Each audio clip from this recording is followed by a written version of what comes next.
We are on the afternoon break in the questioning of GRD, an activist who was active with Libel Support Campaign, London Greenpeace, North London Hunt Sabs, Reclaim the Streets, loads of other things. Spied on by Jim Boyling, the undercover police officer, as well as the other undercover police officers, Jason Bishop. I'm joined with Dave Morris, regular of this parish, the most spied on man in Britain. Well, I don't know about that, but yeah. So I was involved with the McLibel court case in Helen, and GRD was involved with the support campaign. It was quite an important time. When he got involved, I think it was towards the end of the case. We had massive publicity, and we were preparing an appeal. We'd won quite a lot of points at the end of the case, and we were preparing an appeal, which we won further points on. Meanwhile, London Greenpeace was relaunching because obviously we're completely dominated by the court case and had to transform the whole group into the McLibel support campaign. And GRD was managing the McLibel office in various locations, including flats and in other locations which police spies had direct access to. So there's a lot of question marks about about what they had access to, what they were reporting, whether that information was being given to McDonald's. McDonald's was very concerned about the massive publicity and the disastrous court case that they'd just been through. And at the same time, Helen was trying to track down her ex-partner, John Dines. And we know that the SDS was doing everything they could to cover that up, including the police spending over £1 million relocating him so that Helen wouldn't find him.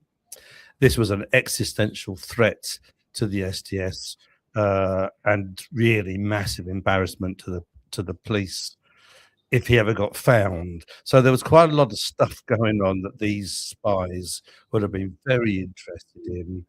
And they obviously, certainly Jim Boyling got very close to GRD, spent days with him doing a stall at Glastonbury. 97. In 97. So, yeah, I mean, so there's a lot of important stuff going on, but not much of it is really coming out today, but it's buried in the statement, anyway, the witness statement. There's a few things that have come out. One of them is the involvement of Jim Boyling in the genetically modified research, trashing of crops in Ireland. Quite disgustingly, I mean, it's due to the nature of the terms of reference of the inquiry. Because it took place in Ireland, the inquiry are not interested in what happened.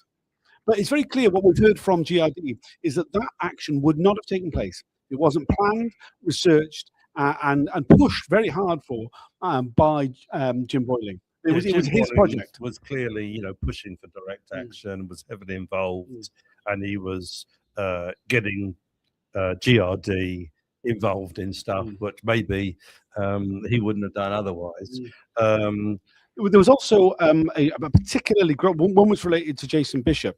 Jason Bishop borrowed GRD's van in order to take manure and seeds to the May Day 2000 guerrilla gardening action in Parliament Square. He was arrested on the way, and when GRD finally got his van back, which had been in the police pound, he was driving on the motorway and realised that the GRD discovered that the wheel nuts had been loosened on all the wheels. It's quite a shocking situation, and it's not clear who was responsible for loosening the nuts. But it could have only been it could have been a serious accident. Yes, very serious. I mean, it's almost an attempt at murder. The police are completely out. This unit's completely out of control. So who knows what they're doing and who's authorising it and what the consequences are. So I think it's just a small snapshot today of how just out of control this unit was. Yeah, no, absolutely.